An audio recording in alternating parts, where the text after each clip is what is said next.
I'm Tony, and today I'm going to talk about English paper piecing. You may have seen some of my patterns that I have for my English paper piecing. I have the instructions by hand. If you get a kit from me, it includes everything, including the glue, needles, thread, all the stuff. However, what if you can't use a needle and thread and whip stitch? What if your hands are getting arthritis, like mine are kind of getting? Well, then can you do this on machine? Well, the answer is yes. So today I'm going to show you two methods in order to get the same look of the English paper piecing, but by doing everything on machine. So how do you English paper piece on the machine? Well, you use fusible interfacing that washes away. So this is so instead of using papers in your English paper piecing, you can use this interfacing. Hugs and Kisses makes an amazing iron-on English paper piecing that washes mostly away. So it's semi-water soluble applique paper. You can buy these already done, already pre-cut, or if you get some fusible interfacing that is water soluble, you can cut the pieces yourself. So we're going to start with, there's two different ways of doing this. The first way is, this is the interfacing. You've got a glue side and you've got a paper side. So I'm going to put a little bit of water soluble glue on the paper side. Now this is method number 1, okay? And then we're going to hold that in place. Now I'm going to basically make my hexagon like I would if I was doing it by hand, and I'm going to fold this over here and just press it with a little bit of an iron. And what this does is it glues this fabric to this interfacing right here. So this is already in place. Same thing right here. So I'm going to take this side and I'm going to glue that right there. Perfect. Now you notice that my corners are not going to adhere. That's perfectly fine. You can leave it like it is, or you can take a little bit of water-soluble glue, attach it, and then get those corners nice in place. Just like that. So you see how my corner's now laying down? Now when you're doing this, you want to make sure that you do not touch the actual interfacing with the iron. You only want to touch the fabric with the iron. Just like this. And then I'm going to go back, and I'm going to do this all the way around. And then after I finish ironing this, I'll go back and glue the edges, the corners. Alright, so now let me go back, and I'm just going to pop a little bit of glue in there, fold that down, pop a little bit of glue in there, fold that down. This is actually not as messy as the traditional way of gluing. Look, glue in there, hold that down, there we are. And I have my hexagon all ready to go. Alright, so let's take 2 of these with method number 1 to the sewing machine, and I will show you how we're going to sew them together. Alright, with method number 1, we're going to be using a zigzag stitch and just sewing them together. Because you don't have to take the papers out because we've used the fusible interfacing. So there's no taking papers out, you leave them in there. So we're going to do a zigzag stitch. Now when you're doing your zigzag stitch, make sure your width of the zigzag stitch is as small as you can possibly do it and still be comfortable doing it. I'm doing mine at a width of 2. I normally recommend a width of 1, but I want to show you what it looks like and how it is, and I want to make sure that it actually catches. Your length should only be at a 0.5 because you want a super, super tight length.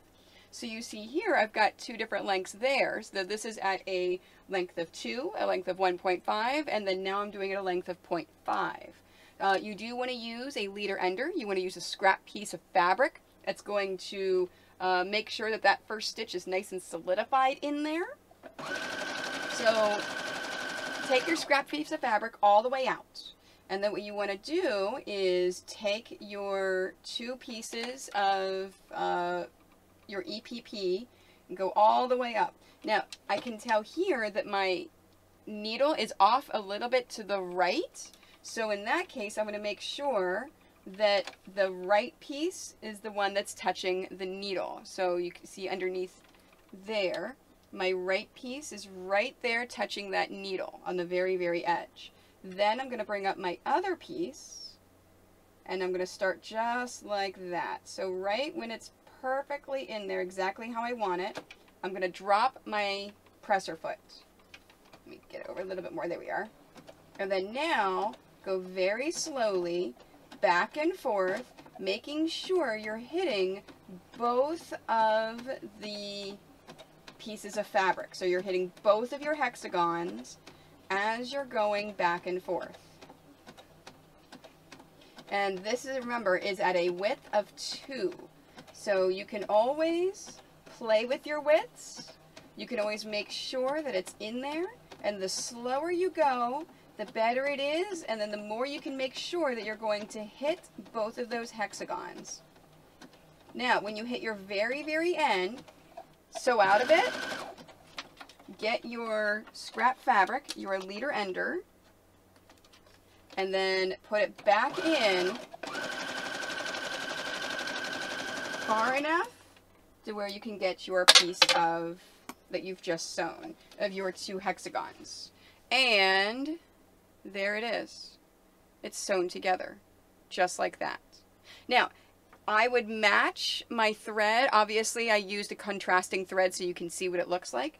But I would match my thread to your fabric of whatever it is. Now let's say if I want to add on a 3rd piece. At this point, what I would do is take my 2. I would sew down this edge here. Stop. Make sure your needle's in the down position. Pivot. And then sew out on this end. And it's that easy for method 1. It's just like that. Now, the nice thing about this, because our gridded fusible interfacing is glue side out, I can now take this and I can iron it down to my backing fabric and it's gonna stay. You don't have to add any additional applique paper in order to get it to stay before you sew it in place. Method number 2. In this case, we're doing the opposite with our gridded fusible interfacing. We're actually taking the glue side and we're putting it face down and ironing it in place. Same thing with this one. Putting it face down. I said gridded fusible interfacing, didn't I? Fusible interfacing. I'm so used to using the gridded with the pixel quilting I do that I'm used to it saying it that way. All right, so we're taking our regular interfacing and glue side down, so now it is being glued. Now let's go ahead and we're going to sew these 2 together. So how we're going to do that is we're going to take these 2 and we're going to line them up based upon the interfacing. So I'm going to make sure that this interfacing is nice and lined up. And then you can use clips or you can use pins, but clip it into place. Wait, which side am I doing? I'm doing this side. Oh, what did I line up?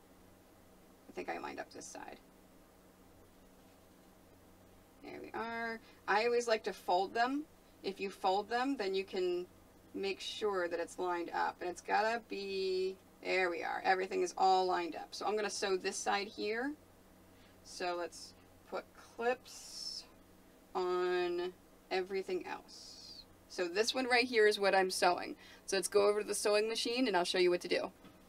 Now remember, I said I'm sewing this here. So I'm going to fold this again just to make sure that yes, nope, that is in fact, oh no, it's not lined up. Look at that. So this one's got to move up a touch, just a touch. Okay, that side is good. And that side is good. As you're folding it, if you see just that paper right there on both sides, you know that it's done correctly. And then clip it into place so it doesn't move. Now, what we want to do, whenever we're attaching two pieces of English paper piecing, remember, we're only sewing from here to here. We're not sewing all the way up here. So you're not starting here and going down. And that's the problem a lot of people make with the second method, is they sew the whole thing down. But then you've got this stuff up here. You don't want to do that at all. So what we want to do is we're going to start sewing at our interfacing. So I actually take my needle and I put it down right at the, oops, sorry, my hand is in the way. I take my needle and I put it right down at the very, very corner of where that interfacing is. And then sew forward a few. Lock your stitches in place. You're using the interfacing as your guide. You're only sewing down directly where the interfacing is. Now this method's a little harder, but you don't see any of the thread. There we are. All right, so I've sewn all the way down. Let's take this away, trim all my threads, and you see here I've sewn from this edge to this edge. Now let's see how well I did. Look at that. Because I folded it like that and like that, I made sure that it lined up, and there to there. So I'm going to clean up my threads, and then we're going to go back to the mat and iron it before we do anything else. All right, so now we're going to iron it. Let's take our clips off, and we're going to iron this seam right here open. Because remember, whenever we're working with English paper piecing, our seams are all open. You can't do it to just one side. It all has to be open, and that is extremely important because you know how I am with pixel quilting. I am a fan of those seams going to one side. There we are, and there is my first seam. Now, if I were to add on another one, so let's say if I were to add one on right here, okay, we want to add in an extra. Let me grab another one to show you. I'm going to add in another one, and let's say if I want to do it this way first.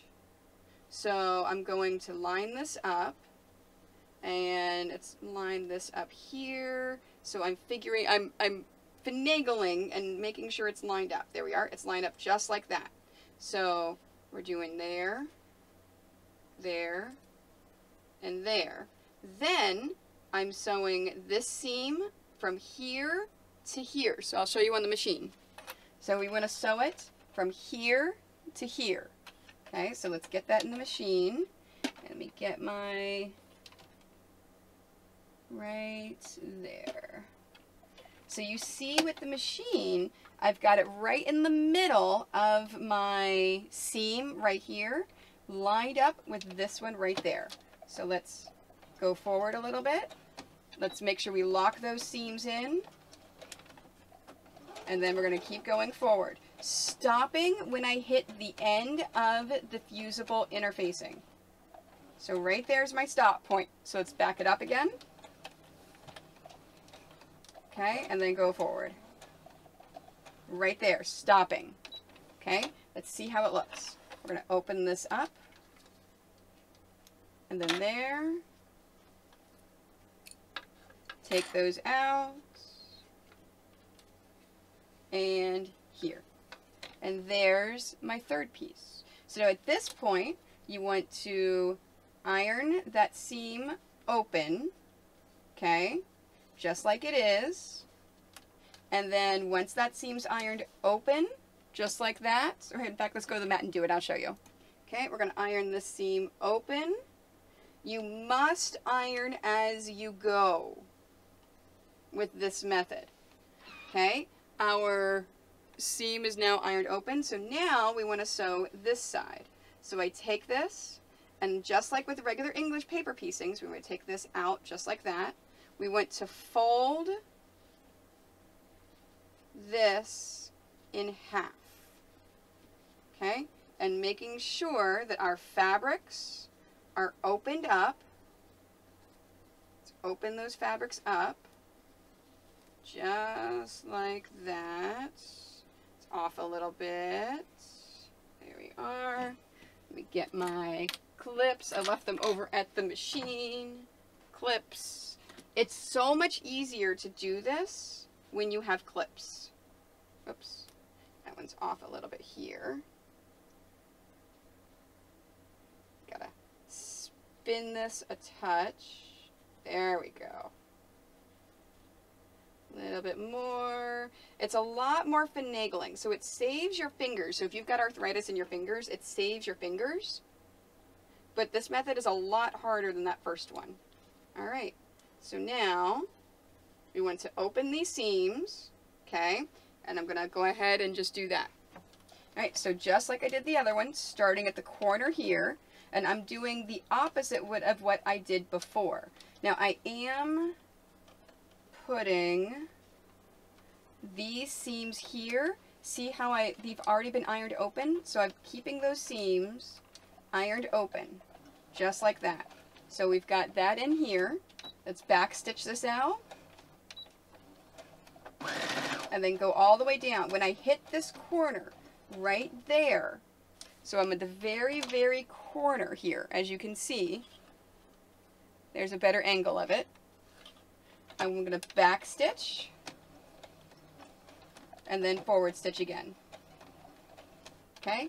And then let's remove it. Now, let's take this to the cutting table and see how I did. Well, it's more like a mat than a cutting table. All right, I took my clips off. Let's open this up. We want to iron this seam open. Just like that. Now, if you've been ironing as you go, your seams right here should look like that. All right, and there it is. There is English paper piecing on the machine using two methods. Now, you may say, Tony, but I can see the thread here. Well, that's why you use black thread. Or if you don't have that, you know what you can do? You can take a fabric marker, a black fabric marker. I'm just going to use my black pen just to show, but take a black fabric marker and color it in. And once you color that in, you're not going to be able to see those threads. This would be a lot better with the black fabric marker. But there you go. You can't see the threads anymore. Yeah, that's what we do, so you don't see our threads. Seriously. And that's English paper piecing on the machine. I hope you learned something. I hope this taught you a little technique, a little something new. Don't forget to like my video, follow my YouTube, as well as Instagram, Facebook, my Quite Nerdy Quilters Facebook group, Instagram, Twitter. Did I say Twitter? Twitch. I stream live on Twitch, so if you have any questions, concerns, anything like that, please feel free to pop into my streams and ask me, and I can interact with you live.